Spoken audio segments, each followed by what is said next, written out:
Senhoras e senhores, bem-vindos ao GaiaCast, o seu podcast de empreendedorismo e coisas legais. Estamos aqui hoje com o Frederico de Oliveira Nicolau. Ele que é cofundador da WeScale, CEO da Oraunic, engenheiro civil e tantos outros cursos na área de administração, responsável também pela cultura organizacional do grupo. Enfim, um vasto currículo para uma pessoa que tem apenas 29 anos. Bem-vindo, Fred, para nós e para vocês também. Bem-vindo ao GaiaCast e muito obrigada por você estar aqui conosco nessa manhã esplendorosa. Eu que agradeço o convite, muito bom estar aqui com vocês, conhecer um pouco da estrutura. Gostei da tagline aqui do podcast, coisas legais. Acho que dá pra gente trazer alguma coisinha interessante. Fred, me diz uma coisa. Quando a gente é mais jovem, assim, com 29 anos, né? Eu imagino que você receba muitos conselhos. As pessoas ao seu redor querem te aconselhar, dizer e apontar caminho, que é uma coisa até que bem normal. Tem algum conselho que você recebeu que você diria assim, eu nunca seguiria esse conselho de jeito nenhum?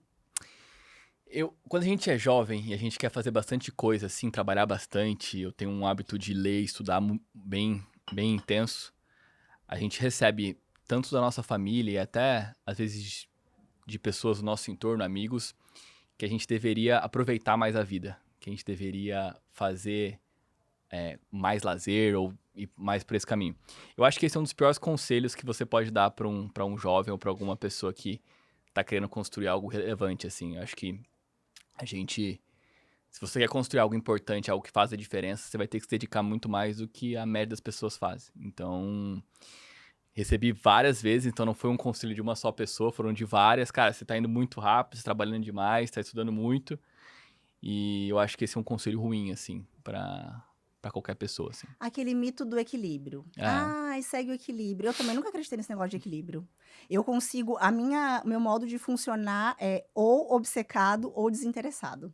Eu também não consigo essa coisa, tipo assim, viva a vida, no sim. equilíbrio e não sei o quê. Uhum. Talvez um dia seja bom, mas hoje, realmente, também pra mim, não me pega esse conselho. A gente tem um problema que é assim, a gente sempre busca nos compararmos com outras pessoas, né? E o que a gente olha em rede social, em qualquer mídia que a gente enxerga, são pessoas bem-sucedidas, pessoas que têm uma boa condição financeira e a gente acha que a gente já deveria ter isso. E a gente não sabe o que essa pessoa passou para ter aquilo. Então, a gente tá numa sociedade que favorece a gente ficar se comparando o tempo inteiro, sem saber o esforço que a pessoa teve para chegar onde ela tá. E a ansiedade é o mal da sua geração, né? Muito, eu sou demais. Demais, demais. E você não se compara também? Muito. Porque você convive com pessoas que têm um ponto muito acima da média. Uhum, uhum. Então, a sua régua de corte é muito mais alta do que a maioria das pessoas. Eu acho que tem muito a ver com o que você faz com isso. Porque, assim, acho que se comparar, dificilmente uma pessoa fala que não se compara com ninguém. A gente tá o tempo inteiro se comparando, seja por aspecto profissional, pessoal, um esporte. A gente tá o tempo inteiro vendo como como aquela pessoa é melhor que eu em alguma coisa. E a gente tende a sempre achar que a pessoa é melhor que a gente, né? Sempre colocando isso na frente de nós mesmos. Mas eu uso muito mais isso para ser um propulsor de como eu posso fazer algo melhor, de como eu posso me desenvolver mais, de como eu posso crescer, do que algo que me diminui, do que algo que me faz mal. Então, acho que se comparar é algo natural. A gente faz isso nós mesmos, as empresas umas com as outras, mas o mais importante é o que você faz com isso. Como você usa essa comparação. Eu uso para eu ser melhor, para eu conseguir me desenvolver mais, mas você pode usar isso pro outro lado, que é se diminuir, se achar que você tá sempre fazendo errado. Às vezes, quando eu me comparo, assim, com aqueles jovens de 15 anos que estão milionários nas redes, eu fico pensando, o que eu tava fazendo com 15 anos, gente? E esse povo tá tudo milionário vendendo curso na internet. Agora tem uns jovens de 9 anos que são coaches, e eu fico chocada. 9 anos! E eu falo, meu Deus do céu, eu não tava nem brincando nessa idade. A gente acha que tá sempre atrasado, né? A gente sempre tem essa sensação, né? A gente tá atrasado, tem alguém já fazendo antes que a gente, e isso é terrível, assim, principalmente quando a gente vê as pessoas mais velhas olhando para as pessoas mais jovens, falando, cara, esse cara tá ganhando dinheiro com essa idade, e eu nessa idade eu não tava nem pensando em ganhar dinheiro. Mas acho que cada um no seu tempo, né? Não tem certo, tem errado. E tem um problema com isso, é você sempre atrelar o sucesso ao dinheiro, né? Ah, Então, olha o dinheiro da pessoa, acha que só aquilo vai resolver, mas tem outros fatores que são muito mais relevantes que isso. e com quem que você se compara para fins de métrica? De falar Uhum, assim, esse é o ponto, essa é a pessoa que eu admiro, que eu uhum. quero chegar lá. Quem que é essa pessoa hoje? Eu tenho muita sorte, assim, de ter pessoas que eu admiro bastante, que me inspiram próximas a mim. Então, pra mim, hoje, as duas pessoas que mais me inspiram são os meus dois sócios, que é o Léo e o Nadim. Então, o Léo, conheço ele mais recente, então tá com a gente há quase 5 anos. E uma pessoa super incrível, que vale a pena trazer aqui pra vocês conversarem, conhecerem, tem uma trajetória bem legal. Então, aprendi muito com ele, me desenvolvi, ele já fundou a empresa que vale mais de bi. Então, me inspiro bastante. E meu irmão foi uma pessoa que me inspira, continua me inspirando, apostou bastante em mim, me deu todas as condições que eu precisava para fazer o que eu faço. Então, acho que nesse lado eu tenho bastante sorte de ter as pessoas que me inspiram do meu lado, assim. Então, E o que que eles têm que mais te inspira? Que você diria assim, o que que o Léo tem que eu ainda não tenho ou que eu ainda não hum, desenvolvi? uhum. E o que que o Nadim tem que você ainda não tem, que você fala assim, olha, isso aqui eu quero. O Léo é uma pessoa extremamente pragmática, assim, uma pessoa que, se ele combinou uma coisa contigo, se você combinou uma coisa com ele, ele vai anotar em algum lugar e vai te cobrar e vai te acompanhar até acontecer. Então, acho que ele tem uma diligência muito forte de processo. Uma pessoa que sabe lidar com problemas difíceis como poucos, assim, com situações tanto com pessoas, tanto de negócio, estresse alto, assim, que é bem admirável. E uma pessoa que tem uma empatia muito legal, assim, de saber se colocar no lugar do outro, desenvolver, mesmo sendo duro, ele vai te dar um feedback, independente se vai te machucar ou não, mas é saber como colocar isso.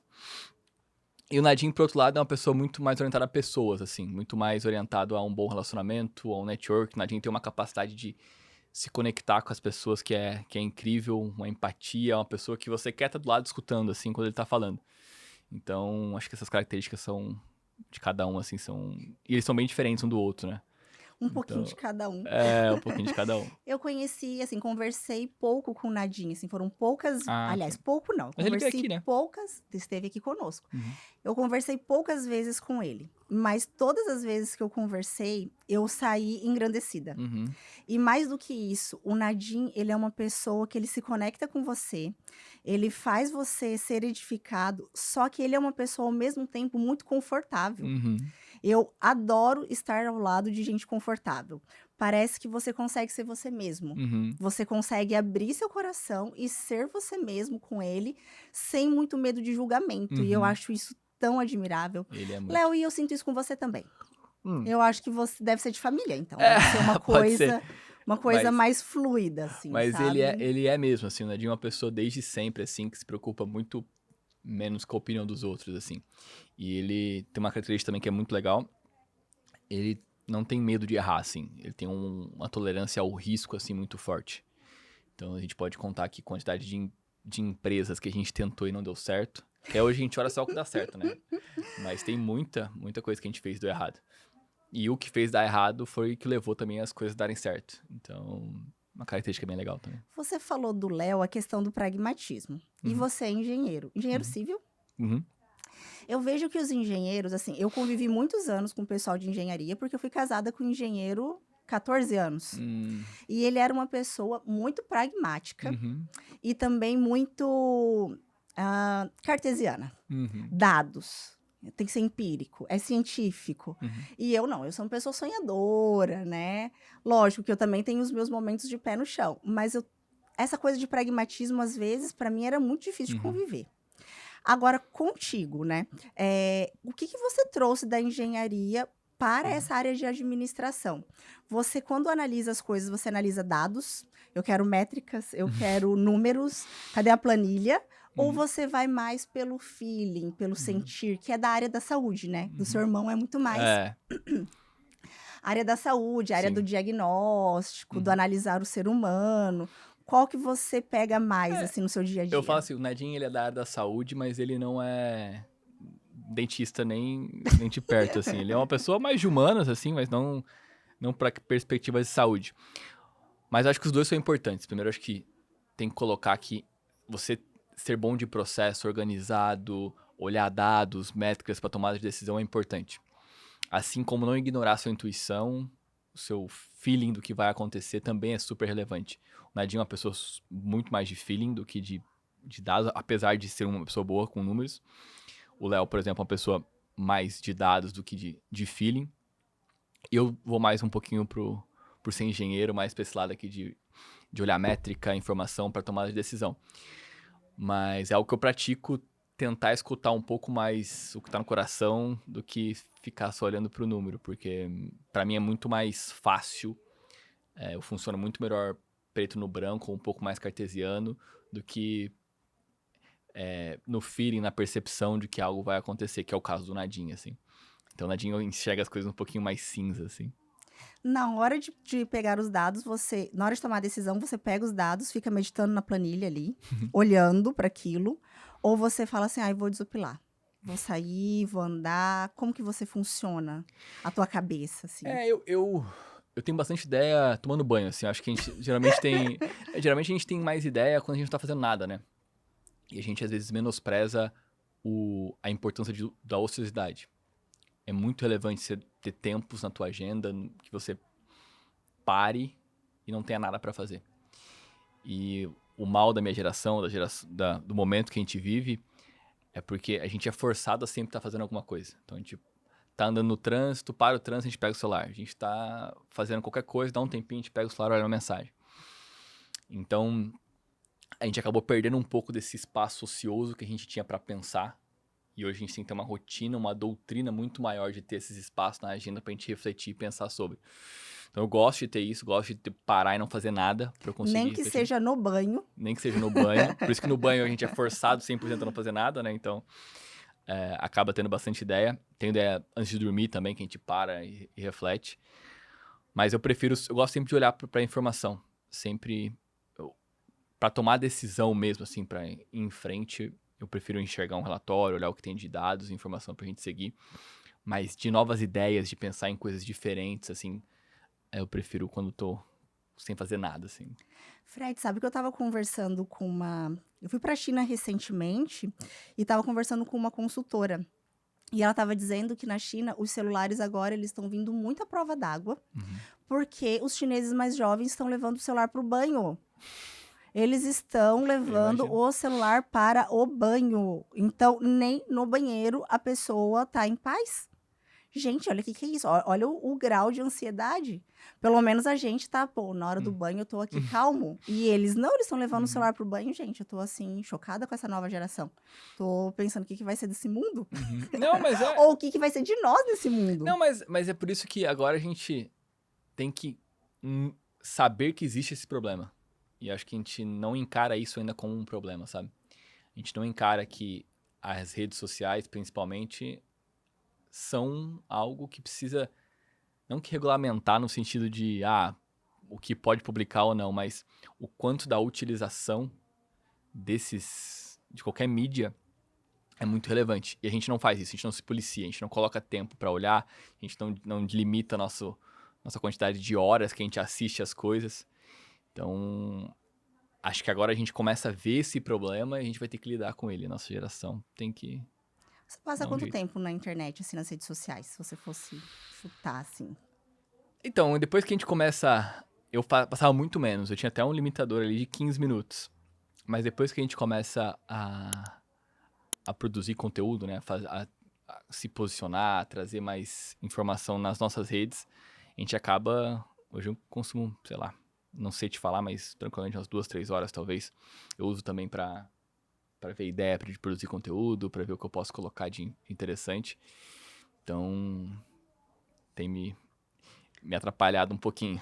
Tem lhe ocupado tempo aqui e tempo ali. Sim. Fred, e assim, a gente falou das questões dos conselhos que você não seguiria, né, para tua vida, que você ouve com relativa frequência. E qual conselho que você fala assim, isso daqui eu ouvi, que seja uma única vez que você tenha escutado esse conselho, e que você diga assim, isso daqui valeu a pena cada segundo de ter ouvido esse conselho? Eu acho que tem 2 aqui, mas primeiro, Tem uma frase que é: qual foi a melhor coisa que nunca te aconteceu? Uau! E pra mim, quando eu tava fazendo o ensino médio ali pra prestar vestibular, eu queria fazer medicina. E acabou que no meio do caminho eu tentei uma vez, não passei, e aí eu fui viajar com o Nadim, e era quando tava começando a construtora. E aí o Nadim falou, cara, se algum dia você não quiser fazer medicina, quiser fazer alguma outra coisa, a gente tá começando um negócio novo aqui, você pode entrar e começar do zero. E aí eu fui pra casa, pensei, vi uma oportunidade de ter algo com a minha impressão digital ali, que eu ia começar fazendo. E foi muito natural tomar a decisão de não fazer medicina, que era algo que eu achava que eu queria pro resto da vida, assim. E pra mim foi a melhor coisa que nunca me aconteceu.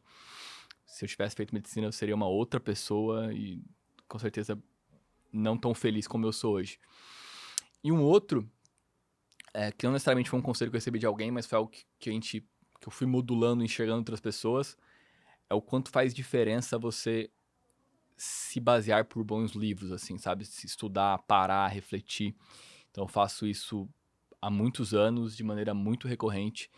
E esse é talvez o melhor conselho que eu poderia dar, assim. Se você ter boas referências, ler bastante livro, estudar, pensar, ter momentos para isso, acho que é a melhor coisa que pode ser feito. Legal. E qual livro você recomendaria pra gente, assim, que agora tá no seu top? Porque a gente sabe que quem lê muito tem vários livros, né? E pega um Uhum. pouquinho de cada.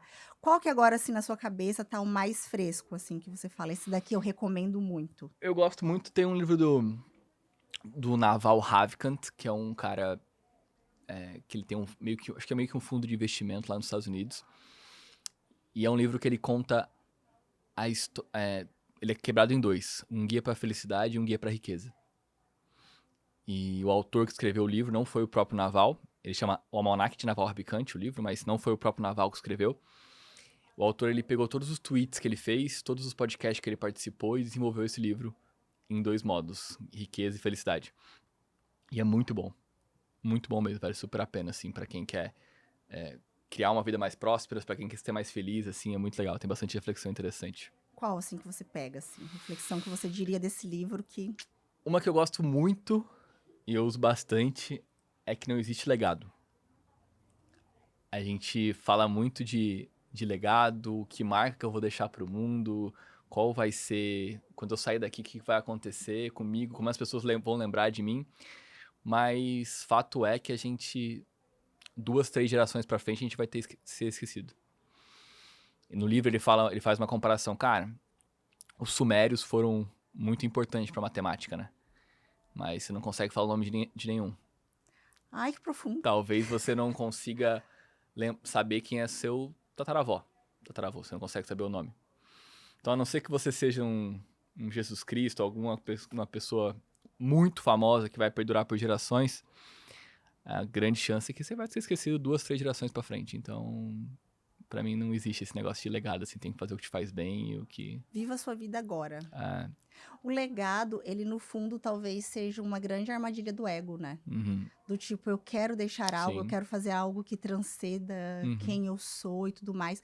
E às vezes a gente fica pensando tanto nisso, porque no fundo o legado é o pensar no que os outros estão pensando, né? uhum, E não no uhum, que você quer. uhum, Porque se você uhum. quer deixar um legado, é sempre para outra pessoa e o que essas pessoas vão achar de você e do que você fez. Isso. Então, realmente é uma grande armadilha do ego, essa Uhum, questão do legado. E isso que faz as pessoas. Mas isso gera muita economia também, gera a nossa roda. Porque é o legado que faz você ter vontade de ter filho, de uhum. você casar, de você construir coisas que vão além de ti. É uma armadilha do ego construtiva para o Aham, sistema. Nem sempre para você, mas para o sim, sistema é, com sim, certeza, né? sim, sim. Eu acho que, de novo, é muito o que você faz com isso, né? Eu, eu só acho que pela perspectiva da pessoa de esperar que ela vai ser lembrada, assim, recordada no... Cara, não vai. A gente vai ser todo mundo esquecido e a gente tem que aproveitar e fazer o que a gente gosta agora. E o fazer o que a gente gosta, às vezes fica naquela, vou fazer só o que eu gosto, eu vou ficar jogando pádel e pegando praia. Então não é isso, né? Eu fazer o que gosta, fazer o que tem que ser feito também. Acho que uma vida de estudo, de trabalho, é algo que tem bastante significado, assim. Então, talvez um legado para você mesmo. É. Para quando você estiver Exato. em outros momentos, você olhar e falar, cara, eu fiz isso, eu acrescentei isso na vida de outra. Talvez outra pessoa nem reconheça, mas eu acrescentei isso na vida dela e eu acrescentei isso na minha própria vida, nas minhas camadas, né? Tem uma frase que eu gosto bastante, é uma frase indígena, que diz assim que a gente morre 2 vezes no mundo. A primeira vez que a gente morre é a nossa morte física. E a segunda vez é quando o nosso nome é repetido a última vez nesse planeta. Legal. Então, a última vez que alguém falou no nome do Frederico de Oliveira Nicolau é a sua última morte.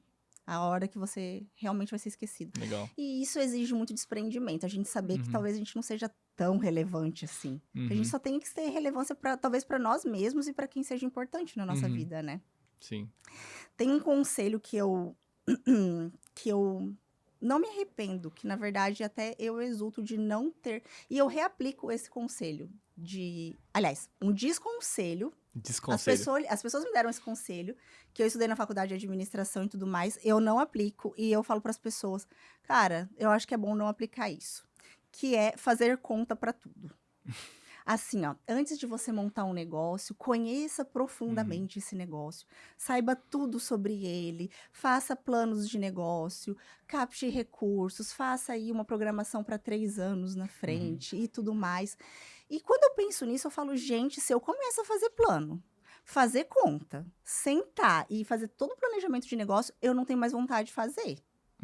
Porque parece que a gente vai criando tanta consciência daquilo e dos perigos que aquilo pode trazer, que acaba que não dá mais vontade de fazer. Eu não sei, eu sou assim.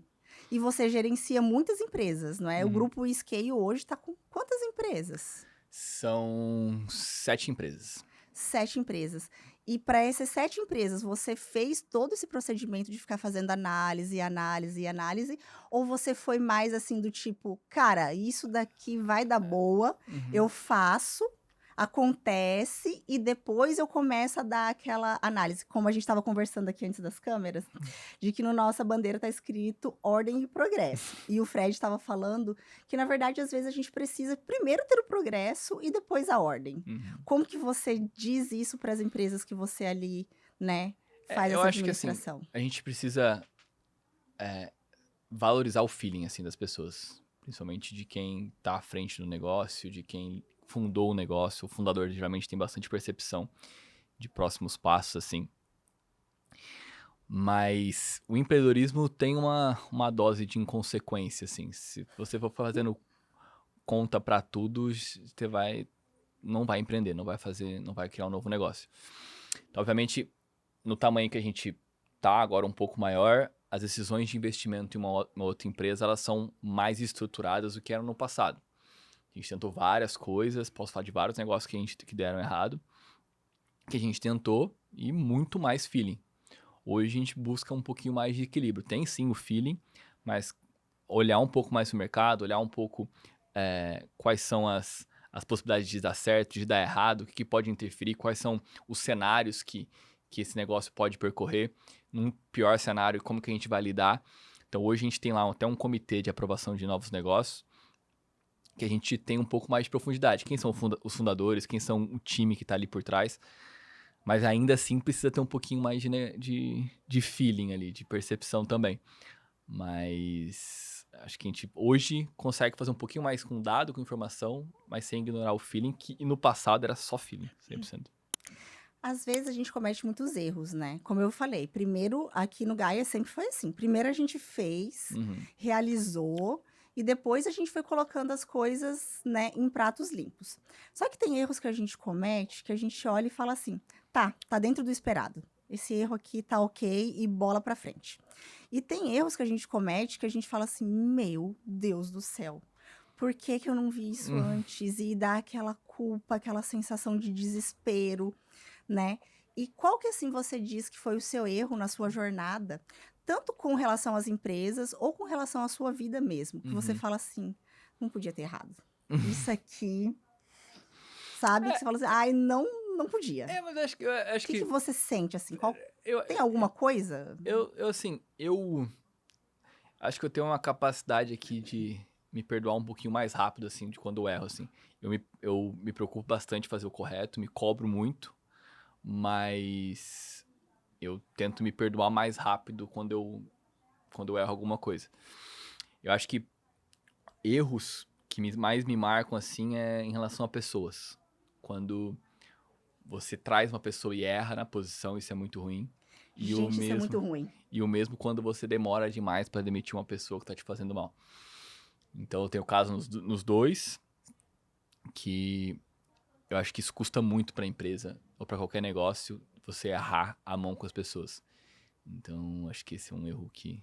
Tipo, contratação errada e demissão fora da hora. Uhum, Pra mim também. Eu acho que os erros que eu mais me culpo. Eu sou daquelas que eu carrego culpa pra casa. Eu sou canceriana, aí às vezes eu fico em casa pensando assim, tipo, a minha cabeça traz um erro de 20 anos atrás e eu. uhum, Mas às vezes eu acho isso bom pra mim, porque uhum. eu recapitulo e evito fazer de novo. E Sim. todos os erros que me doeram foram erros com pessoas também. Nunca foi erro com número, de tipo, ai, gastei mais do que deveria. Isso nunca me doeu. Uhum, De ter gastado mais, de ter feito um investimento além. Isso nunca me doeu. Mas quando eu sinto que eu errei com uma pessoa, ou quando eu não atendi a uma uhum, expectativa, aí isso me dói. E a parte que, ó, um erro assim que eu já cometi que mais. Meu Deus, que eu falo assim. Eu demiti uma pessoa e depois eu me arrependi de ter demitido. De ter falado assim, por que eu fui demitir? Eu errei. E aí eu fui atrás da pessoa e falei assim, ai, eu, a- eu Acho que eu acho errei. que é. Eu acho que eu errei. Uhum, E graças a Deus, por a gente ter um sentimento tão profundo de uma parceria tão grande que a pessoa falou, tá bom, eu desculpo você e volto a trabalhar pra você. Não, acho que... Eu acho que esse foi meu maior erro com Uhum, pessoas. uhum. Tem algum caso, assim, que você sente que você fez assim, me Eu, arrependi eu, agora? eu acho que, assim,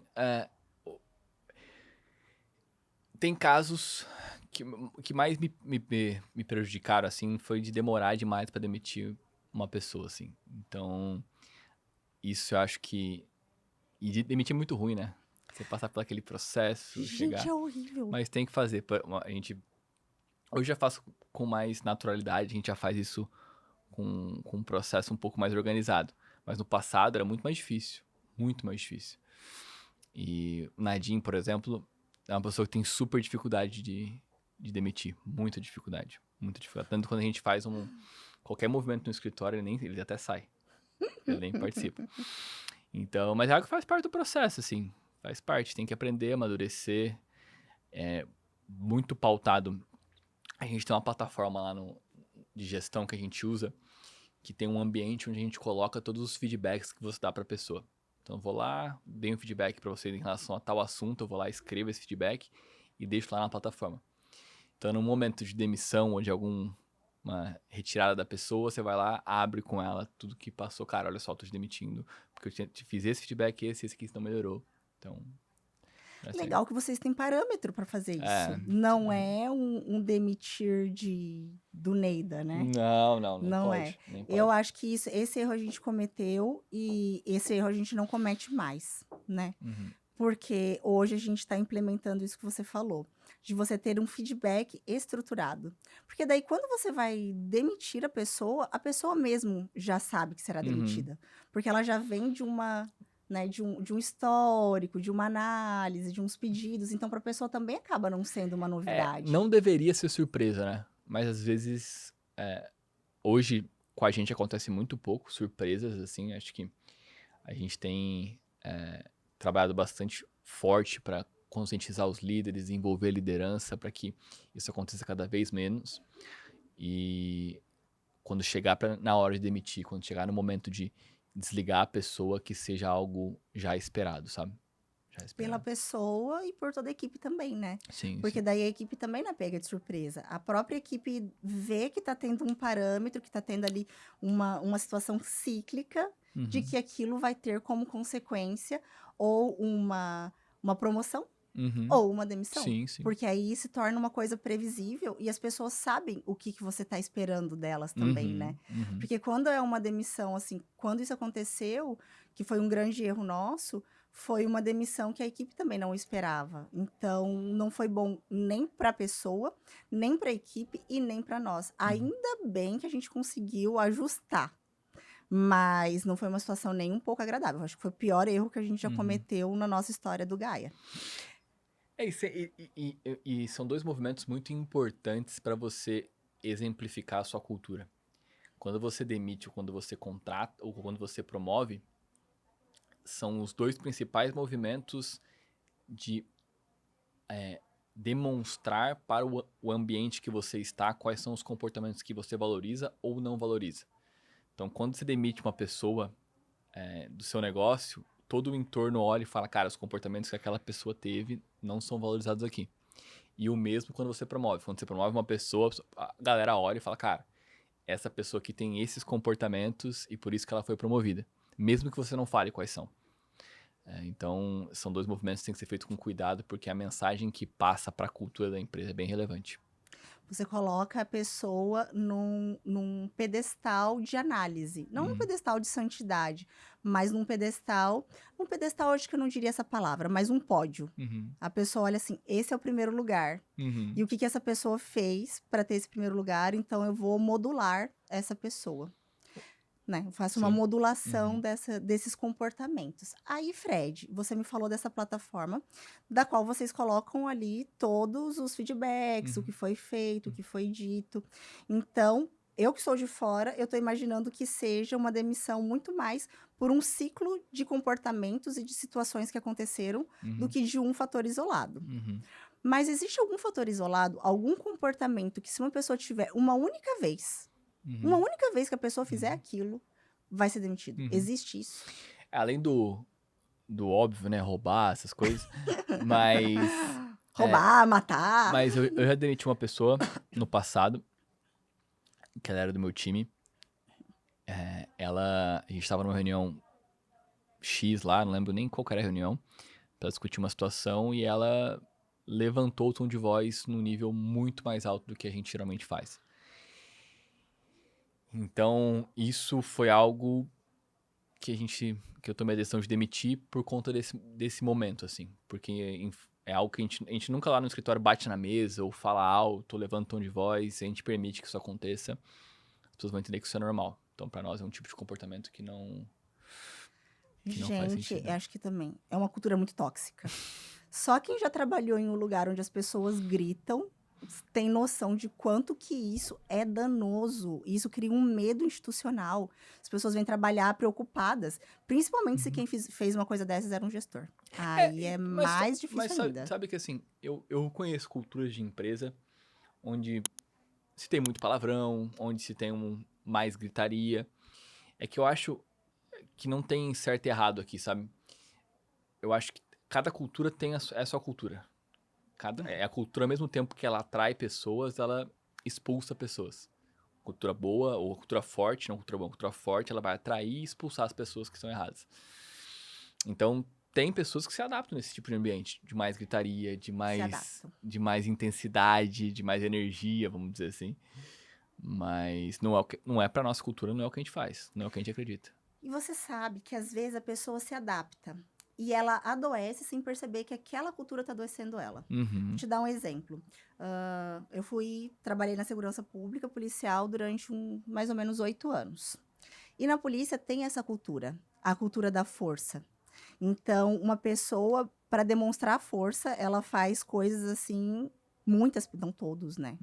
Meia culpa que não todo mundo. Mas muitos policiais, para demonstrar força, acabam agindo de determinadas formas, como um traço de masculinidade, ou de poder, ou de demonstração de quem manda aqui. E aí, às vezes, a gente vai sendo tolerante àquilo. Né? Por exemplo, eu era uma pessoa que eu não falava palavrão, até muitos anos atrás. Depois de 8 anos, eu comecei a ser tolerante a palavrão. Não só tolerar, como muitas vezes praticar também isso. E a cultura do falar alto, de não sei o quê. E as pessoas vão se acostumando àquilo, trazendo aquilo para o dia a dia delas. Quando elas vão ver, elas estão adoecidas por conta dessa cultura, que é uma cultura extremamente tóxica. mas elas não percebem. Uhum. Às vezes elas não percebem que o que está adoecendo elas é aquilo que elas toleraram e que agora estão praticando no dia a dia. Antes eu não via isso. Uhum. Eu não conseguia enxergar isso. Eu levava isso para casa, eu levava isso para o meu casamento, eu levava isso para o meu convívio diário e eu não percebia que eu estava fazendo. Hoje, né, depois de alguns meses, nem tanto tempo, né, nem um ano ainda que eu saí da polícia, mas hoje em dia eu consigo enxergar comportamentos que eu não enxergava antes. Uhum. E esse comportamento que você falou de elevar o tom de voz é uma coisa que eu não percebia, mas hoje eu percebo o quanto que isso é danoso. Uhum. E aqui no GAI a gente também não tem essa tolerância de, bom, nossa equipe é muito feminina, né? É, muito feminina. Então a gente já não tem muito isso. Uhum. A gente, quando fala alto, geralmente é por ser expansiva. Uhum. Por dar risada, por gritar, por fazer festa. E não para punir alguém. Uhum. E eu acho que foi um bom parâmetro que você adotou. Uhum. Além do, obviamente, né, do roubar, Uhum. matar. É que assim, a cultura, ela é o que você tolera, né? A cultura da tua empresa. Então, Aham. se você vai tolerando as coisas, aquilo vai se tornando normal e acaba virando a cultura que talvez você não deseja. Então, o que você tolera define tua cultura. E agora o desafio. Você me falou que vocês trabalham com várias empresas na WeScale. Uhum. Quando vocês trazem essa empresa para o portfólio, ela já tem uma cultura, né? Uhum. É muito aquela coisa do o que não parece com dono é roubado, Uhum. né? Então ela tem muita cara dos fundadores, de quem ali colocou a cara no começo. Como que vocês gerenciam essas diversas culturas organizacionais que vocês se colocam no meio delas? Como a gente trabalha nessas duas falando de empresas aqui, que são duas verticais, que a gente estava comentando antes aqui do podcast, a primeira vertical, que é a gestora de portfólio, que tem a Hora Única, a NF e a Liso Laser, são empresas que a gente tem o controle e faz a gestão 100%. Então, essas empresas têm a nossa cultura 100%. As empresas que a gente não tem controle, que a gente não faz a gestão diretamente, que tem os seus fundadores lá ainda presente no negócio, é a cultura deles, que obviamente tem um alinhamento com a nossa aqui de valores e de princípios, mas é a deles. E a gente, com o nosso papel, é mostrar como a gente faz, desenvolvê-los, mas aqui a gente não mexe. É a cultura de cada uma das empresas. Tem a cultura da Import, a cultura da Rota, a cultura da Garrett, e a gente busca influenciar de maneira positiva, mas efetivamente a cultura nossa mesmo é mais nessa vertical aqui. Que é onde vocês podem atuar com a caneta, Isso, com o exato. poder, né? E Exato. vocês convivem mais. Aí o que a gente faz é, a gente tem um código de cultura meio que mãe, assim, e cada unidade de negócio, por exemplo, a NF, a Isolaser, a Unic, eles têm desdobramentos desse código de cultura, porque ainda assim, mesmo que a gente faça a gestão e tenha o controle dos negócios, eles ainda têm as suas características particulares, uma é construção civil, outra é depilação, outra é serviços odontológicos, então ainda tem algumas nuances do negócio, e é normal também, existe um conceito que chama subcultura, que é quando você tem várias unidades de negócio, cada unidade de negócio tem algumas características que são dela, então a gente tem lá o nosso código e ele é desdobrado para cada unidade aqui de negócio. Só que também tem aquela outra coisa, né, Fred? A gente se sintoniza com as pessoas. Se hoje eu tô aqui e você tá aqui, é porque era pra ser. A sua energia, de certa forma, sintonizou com a minha, que tá sintonizando com quem tá em casa assistindo a gente também. Se a pessoa tá assistindo isso aqui, é porque a energia dela tá sintonizada.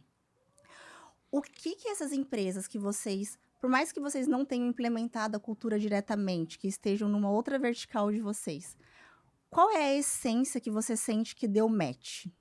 Tipo assim, isso daqui essa empresa tem, a Import tem, a Liso Laser tem. Todas elas têm alguma coisa aqui, uma essência que deu match com a nossa essência. Qual característica que você pode dizer assim, isso dá match, isso casa? Eu acho que tem uma questão muito forte de propósito, assim. Primeiro, a gente tá até falando um pouquinho de feeling, né? Tem um pouco de conexão entre os fundadores, assim. A gente olha, analisa, assim, quem são os fundadores dos negócios, quem são essas pessoas. Mas você precisa sentar ali com a pessoa, tomar um café, até sair do escritório para sentir um pouco de como a gente vai sintonizar a energia aqui uns com os outros. Mas uma coisa que eles têm muito forte, as 3 marcas, é um senso de propósito muito, muito marcante, assim. Tu pega, por exemplo, o caso da Empot, o André, que é o CEO lá, tem uma questão com comida saudável, o quanto isso impacta a vida das pessoas, o quanto isso é relevante. Você pega lá rotas, o Genilson e a Thalita pensam muito em como eles democratizam a maquiagem, levam acesso para as pessoas que antes talvez não teriam. Então, tem um elemento muito forte de propósito. Acho que essa é a principal característica que a gente vê de similaridade entre as marcas, assim. Tem um amor, assim, uma paixão por Tem, aquilo que tá fazendo. sem dúvida. Tem muito. É porque tem muita gente que monta um bom negócio, Uhum. né? E tem gente que tem um propósito e desse propósito se torna um bom negócio. Eu acho que são coisas bem diferentes. Sim, Tem concordo. coisas que a gente investe, né? Eu tenho lá uns dinheirinhos investidos aqui e ali pelo negócio. Uhum. E tem o Gaia, que é porque ele é o propósito e com esse propósito eu vou tornar ele um bom negócio. E Uhum. não é um bom negócio que eu vou achar um propósito para ele, são Uhum. coisas diferentes, né? Sim. E você percebe essa paixão nas pessoas que estão lá, assim, que estão... É, assim, se o cara não... O cara, quando... Você fazer só por grana tem vida curta, sabe? Se você não acreditar no impacto que você causa no negócio que você tem... Primeiro que você não consegue engajar teu time pra mobilizar eles pra construir coisas grandes. E segundo que num determinado momento você vai se desengajar.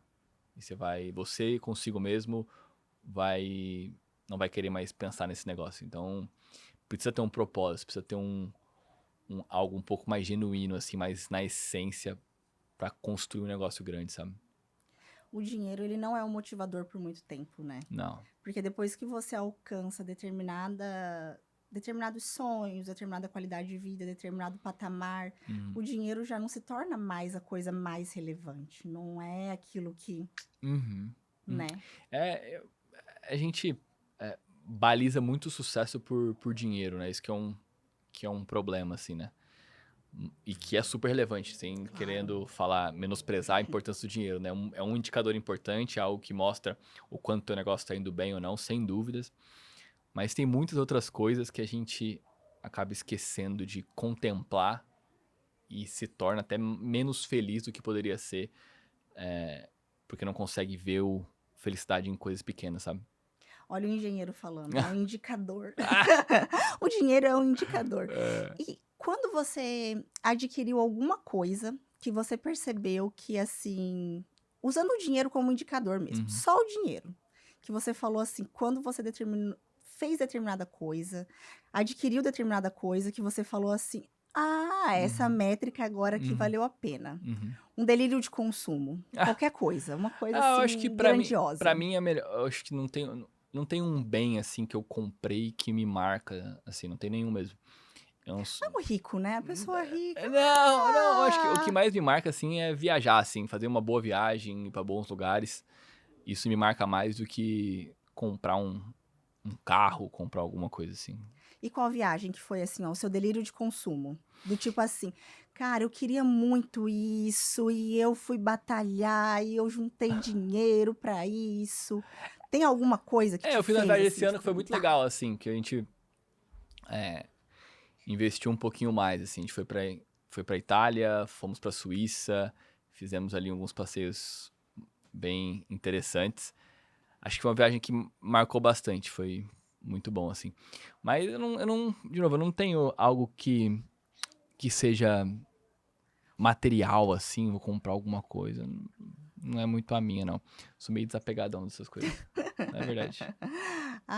mas foi um indicador de sucesso. Um Uhum. indicador de conforto, A gente sempre, talvez. assim, acho que sim, acho que um indicador de conforto, a gente sempre quer ganhar mais. Claro, Qualquer pessoa quer ganhar mais do que ganha hoje, qualquer com uma. certeza. Então, acho que tem que manter a ambição positiva aqui de conquistar mais, de ter mais condição, de ter mais acesso a coisas que você não tem hoje. Mas eu vejo que isso faz muitas vezes mais mal do que bem, assim. E hoje tem alguma coisa que você anseie financeiramente, assim, materialmente? Materialmente, Ou de pessoas também. Por exemplo, assim, ó, hoje meu delírio de consumo é ter um motorista. Eu não pensar mais em estacionar carro, não pensar mais em nada relativo ao carro. Eu Uhum, quero só entrar no carro e, sabe? É um uhum, delírio de consumo. Quando que eu vou realizar uma coisa dessas, eu não faço nem ideia. uhum. Mas quando eu penso assim numa coisa que eu queria, assim, uma. Eu falei assim, eu queria isso. Sabe Deus quando eu vou conseguir, mas eu acho que eu vou gostar dessa história. Eu não Tem algo assim que você. eu não sei, eu não sou uma pessoa muito consumista, sabe. Ai, Não Fred, tenho uma choupana na praia. não, assim, eu não tenho, assim, o que eu quero uma uma boa casa, assim. Hoje eu moro em apartamento, acho que uma boa casa maior, assim, com espaço, talvez seja o meu maior desejo, assim. Mas não é algo também que tem pessoas que se motivam muito por isso, né, colocam até Sim. fotos do carro que querem, da casa que querem, Aham. Quadro do dos relógio. sonhos. Eu não tenho muito, não é isso que me motiva não, assim, que E sem ser o aspecto financeiro agora? Uma coisa mais etérea, então. Mais espiritual, mais good vibes. O que que você tem vontade de realizar? de ter filho, De ter um filho. de ter filho, Olha aham. só. Para Uhum. poder dar aquela. Eu gosto bastante do ambiente familiar, assim. Acho que pra mim é algo bastante importante. Então, um sonho aqui mais pessoal, algo mais pessoal é ser pai. Eu perguntei para o seu irmão e vou perguntar para você também. Qual herança que você trouxe de casa? Que você fala assim, isso daqui é uma herança que só o meu pai poderia ter me dado, que só minha mãe poderia ter me dado Uhum, mesmo. Isso daqui é algo que ultrapassa qualquer barreira financeira, uhum, tangível, material. O que que é aquela expertise, feeling? uhum. O que que você trouxe de casa, assim, que você considera? Eu acho que tem meu pai e minha mãe aportam características diferentes nessa herança. Então, quando eu vou olhando pelo meu pai, e pela história que a gente veio de uma família bem humilde, assim, numa cidade do interior de São Paulo, chamada Guaraci, pequenininha. E meu pai sempre fez bico na prefeitura, tentou alguns negócios e sempre acreditou que dava, assim. Sempre conseguiu fazer mais com menos, sempre acreditou que conseguiria sair do outro lado. Então esse senso de é possível, vai dar certo, mesmo que tá tudo errado, tá endividado, nada dando certo, mas acreditar que as coisas vão funcionar e acho que isso é uma característica que pra mim é bem marcante dele e eu vejo que o Nadim talvez seja a pessoa que mais herdou esse formato. E da minha mãe é talvez o grande pilar aqui da nossa família, de união, de família. Então, o conceito de família, de união, isso que a gente tá falando aqui de ser pai, de ter filho, isso vem da minha mãe, sem dúvida. Então, acho que dos dois, cada um aportam lados diferentes, assim. Uma coisa maior, uma coisa que estrutura, né? Que traz essa. É, Que traz esse norte pra gente, né? Porque o financeiro passa tão rápido, né?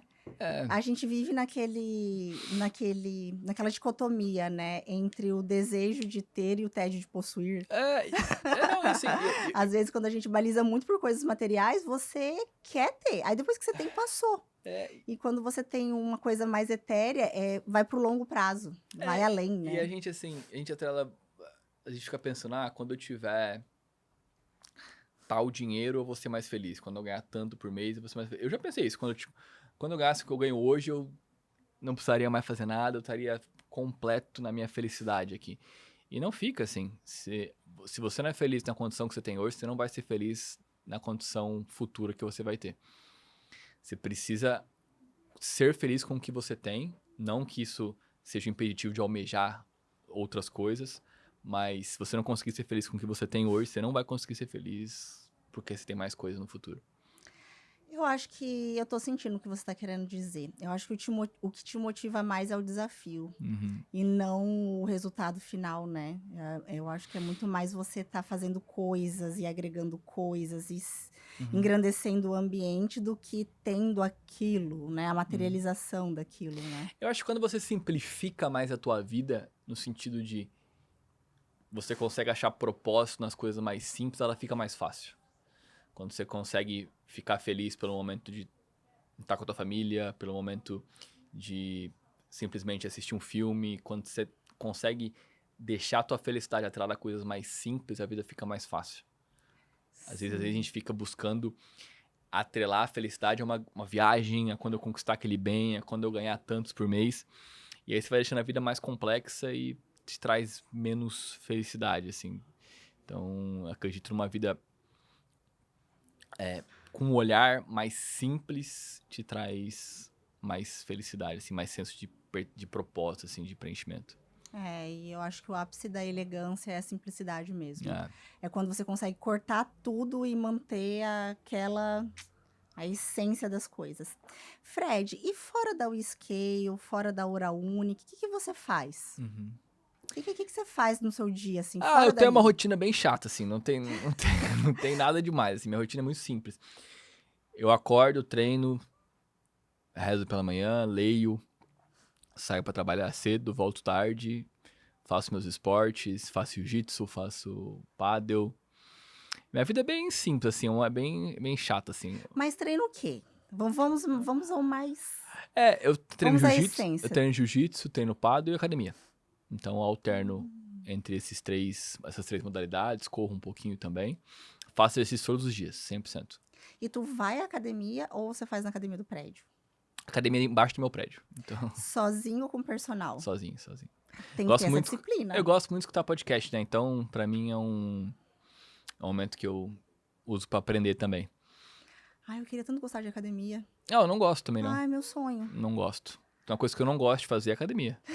Não gosto. Eu odeio academia. Eu acho que se eu morasse num prédio com academia, as coisas iam melhorar. Eu acho que às vezes falta um pouco de consciência, assim.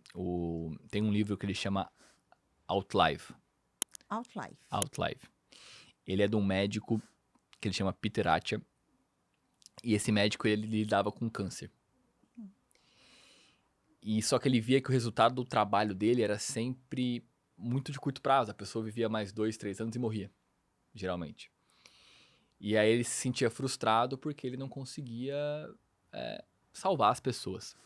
E ele vai entender que onde você precisa atuar é antes. É na prevenção desse tipo de doença.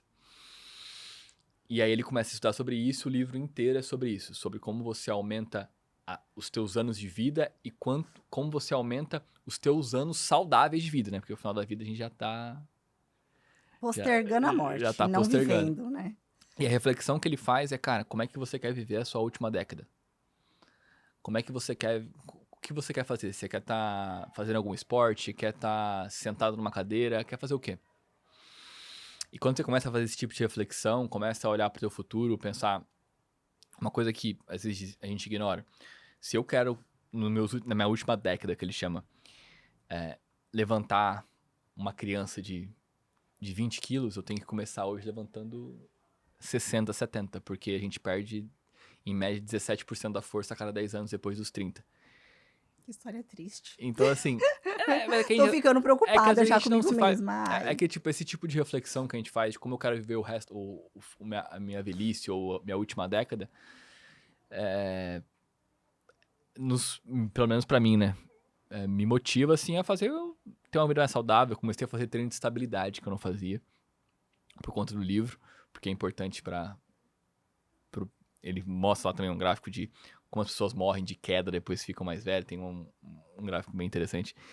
Mas, assim, é um pouco de consciência, assim, que você cria, sabe? Eu acho que é um livro muito legal, assim, muito bom de ler. Muito bom mesmo. Como é o nome do livro? Outlive.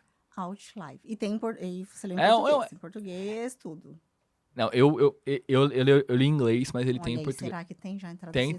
Tem. É o mesmo nome, tá? Tem porque eu já dei de presente, já.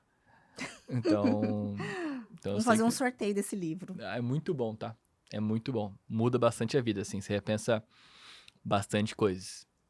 Fred, por que você tinha escolhido fazer medicina lá no começo, no seu pré-vestibular? Por que você pensou medicina? O que te atraiu? Eu não lembro o que me atraía, mas a parte financeira me atraía bastante, assim. E hoje em dia a gente tá até vivendo um momento diferente na medicina, né? Acho que a gente vê o preço médio do plantão caindo bastante. Um pouco do que aconteceu com o mercado odontológico até. Mas eu via muito como isso, e via como algo que logo depois eu ia conseguir abrir unidades de clínicas odontológicas, que era um modelo antigo que a gente tinha de clínicas populares. Então eu via, cara, vou construir dinheiro aqui e vou conseguir investir em outra coisa. Então, acho que ela sempre foi muito meio, assim, do que eu queria. E aí, tanto que a decisão de ter saído de medicina e feito engenharia foi tranquila, assim, não foi algo... Muito legal, porque você queria a medicina como um meio para um fim. E É. você, tendo feito engenharia e ido para a área da administração, o que você Uhum. queria, na realidade, era ser administrador. Isso. Então, um bom administrador é administrador em qualquer área, né? Lógico, a área que você tem mais feeling, Uhum. obviamente, você, né, tem uma probabilidade de performar com mais tranquilidade. Mas também é administração do mesmo jeito, né? Sim. Então, pra mim foi muito... Medicina sempre foi um meio, assim, financeiro pra eu fazer alguma outra coisa. Então... E a tua família também, né? Toda da área É, de saúde e tudo e mais. eu cresci muito escutando, né? Cara, quer ganhar dinheiro, vai ser médico. Então, e no passado era, né? Eu lembro, eu fiz vestibular em 2014. Na minha época, mesmo se você tivesse condição de pagar uma faculdade particular, Uhum. era concorrido. A própria Univale aqui, super concorrido. Hoje, se você tiver dinheiro, você faz medicina. É uma questão muito mais de pagar a Hoje, sim. mensalidade do que... Mas no passado, e isso vai impactar ainda mais numa maior competitividade para o médico no futuro, que já existe hoje. Hoje o médico já ganha menos que ele ganhava no passado, porque é muito médico, muito mais concorrido, o preço de plantão diminuindo. Então, E como que você vê isso?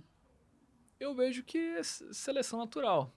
A gente vê isso muito com o dentista. Quando a gente pega o dentista, a renda média dele nos últimos 5 anos, ele caiu de 7.200 para 4.400. Dentista médio. Então, o dentista continua existindo. Vai se destacar quem for melhor.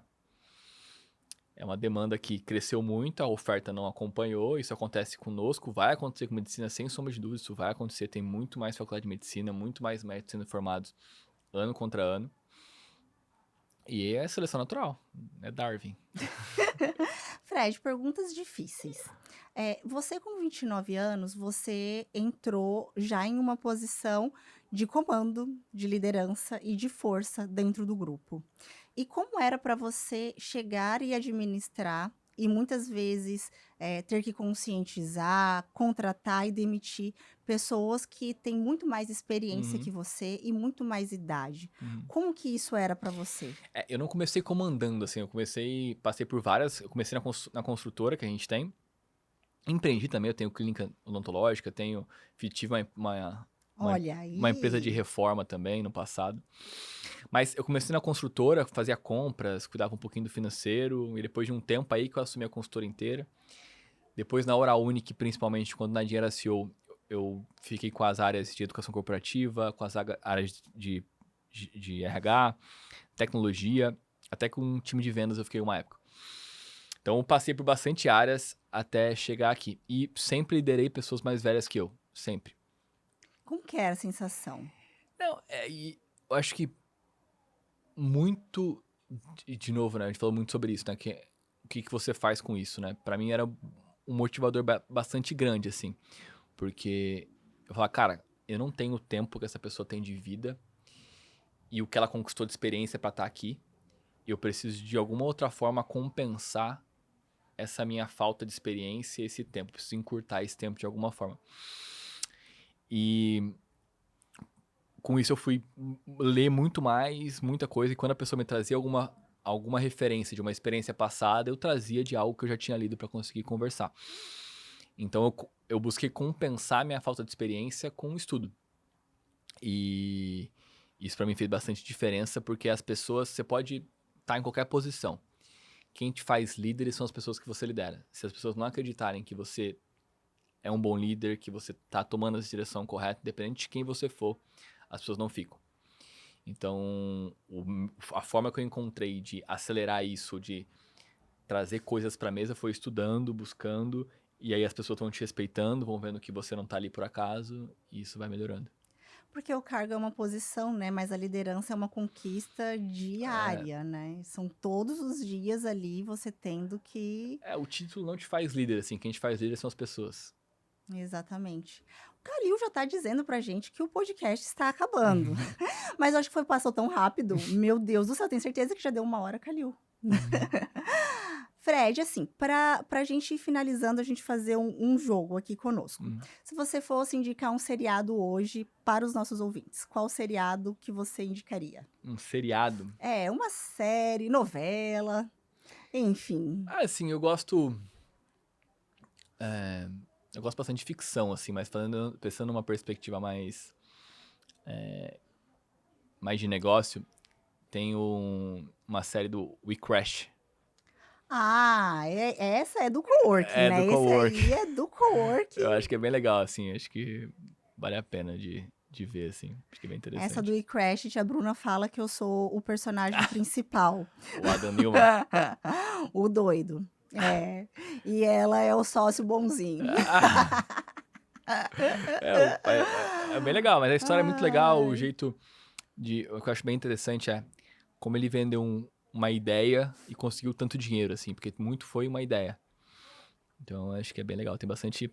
Tirando a parte ruim, tem bastante aprendizado interessante. Gente, eu super recomendo essa série. Ele realmente conseguiu monetizar o conceito de coworking, Uhum. que era uma coisa muito etérea. Era uma Uhum. coisa muito, ai, vamos nos juntar, vamos trabalhar juntos.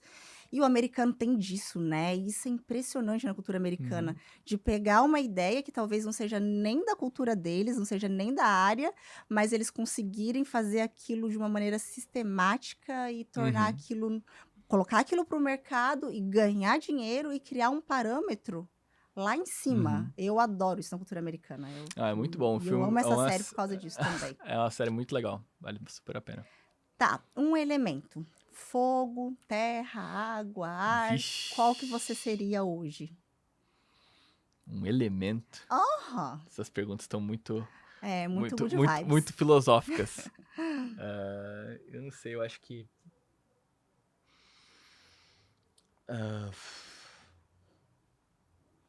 não sei. Chuta. Sei lá, talvez... Talvez água. Pela fluidez das coisas, não sei. Talvez. Não aprisionamento, né? Um Pode ser. rio não pode ser aprisionado, senão ele, ó... Legal, e também a água é o alimento, né? Ele é quem faz a terra prosperar, Legal. é a água, então...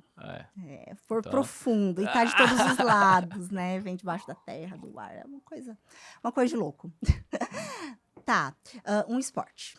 um esporte... Pádel. Por que paddle? Porque, eu gosto... Agora eu tô começando no jiu-jitsu, mas sou muito iniciante ainda pra falar que é um esporte que eu gosto mais, assim. Mas é bom, é competitivo, é você contra... eu acho que eu gosto muito dessa questão de evolução, né? Por mais que o pádel você jogue em dupla, tem muito de você contra você mesmo, assim, o quanto você fica melhor, o quanto você supera algum adversário. Eu acho que o esporte é algo fundamental na vida, assim. Todo mundo deveria procurar um pra seguir, assim, acho que é bastante importante. E uma personalidade? Uma pessoa, assim, que você... Acima do bem e do mal. Mentira, que não existe ninguém acima do bem e do mal, né? Mas, assim, quem é uma personalidade admirável? Assim, De acima do cabeceira. bem e do mal, não, mas eu gosto, assim... Acho que se a gente for pra um lado mais religioso, que eu gosto... Eu sou bastante religioso, eu gosto bastante... A gente vai falar aqui de Jesus Cristo, mas... Pela perspectiva empresarial, eu gosto muito do Elon Musk, assim. Acho que é um cara que consegue ter uma capacidade que eu não conheço... Não que eu conheço ele, né? Mas... Polêmico. Não é nem polêmica, assim. Ele tem uma capacidade de olhar para vários negócios totalmente diferentes. Negócios...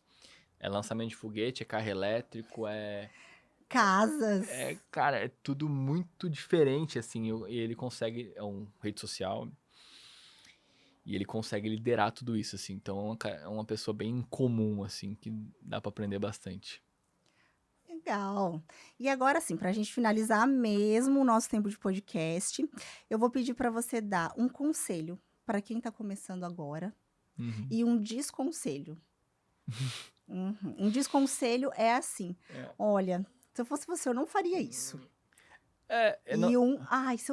Se eu estivesse começando agora, eu faria tal coisa. O desconselho já seria esse que você falou. Se eu fosse... Quando a pessoa te falar, se eu fosse você, eu não faria isso... Cara, acredita mais em si, assim. Acredita que você tá fazendo o correto. As principais ideias, os negócios mais loucos que aconteceram, assim, as pessoas falaram que não poderia ser feito. Então, se a pessoa te disse, não faça isso, não faria isso se fosse você, acredita mais em si. E Boa. um conselho aqui é se dedique o máximo que você possa quando você tá mais jovem, assim. O máximo que você puder, assim. Troque festa, troque saída, troque o que for, assim, por se dedicar, por ter uma mente mais saudável, um corpo mais saudável, que o futuro paga bons dividendos aqui pra isso. Amei. Obrigada, Fred. Eu não consegui conversar com você nem 1/3 das coisas que eu gostaria de ter conversado. 1 hora passa Vamos muito, marcar muito outro. rápido. Pois é, eu acho que a gente podia fazer uma série hoje pra gente ter conversado um pouco mais sobre quem você era e, né, um pouco da sua história, do seu modo de ver a vida. E eu acho que a gente podia marcar um outro. Até a gente aceita, né, por favor, dicas e opiniões de que coisas empresariais do dia a dia da empresa e das empresas que você tá junto. Porque eu vejo que como você atua com ramos muito diferentes, né, um do outro ali, desde depilação a laser até odonto, até a parte que vocês trabalham junto da salada em pote e tudo mais. E são ramos muito distintos. E eu acho que cada ramo desse tem muito a acrescentar em detalhes que a gente traz para o nosso próprio negócio. Eu acho que a gente podia marcar uma série, né? Sim, uma série Podemos fazer. de Vamos fazer lá no Scale daí. empresas. Vamos fazer na WeScale. Agora sim, uma novidade, gente, a gente vai começar a operacionalizar parte do podcast da WeScale também. Então, a gente acredita que os próximos podcasts, ano que vem, com toda certeza, pelo menos 80% dos podcasts a gente quer realizar no ambiente de vocês, que estão gentilmente vocês cederam. E para nós é inspirador estar lá. Legal. Eu tô muito feliz de conversar com você, Fred, porque nada do que você falou é uma coisa que não transmite o que a gente sente. Então, a gente entra na WeScale e a gente sente uma vibe de prosperidade. Sabe, um cheirinho de prosperidade, de engrandecimento. É gostoso estar lá. E ao mesmo tempo que a gente vê que tem essa vibe de prosperidade, de engrandecimento, de tudo mais, a gente também vê um pouco família. Assim, um lado gostosinho, sabe? Então, um quentinho no coração de estar junto. Então, eu acho que a gente vai ter muito, muito, muito para conversar ainda. Legal. Muito obrigada pela sua disposição de estar aqui conosco. E vamos marcar o próximo já. Eu que agora. agradeço. Obrigado pelo convite. Feliz com a nossa parceria. Espero que ela seja bastante duradoura e que a gente possa trocar bastante ainda no futuro. Obrigada. E obrigada também por vocês terem escutado a gente e estar conosco. Nós estamos agora agendando um bate-papo ao vivo, uma live onde quem está do outro lado possa já enviar perguntas e ter perguntas mais, sabe, mais rápidas e mais polêmicas e mais tudo. Então, a gente está gravando isso. Aliás, nós estamos marcando e programando isso agora para o final do ano, a nossa live de fim de ano.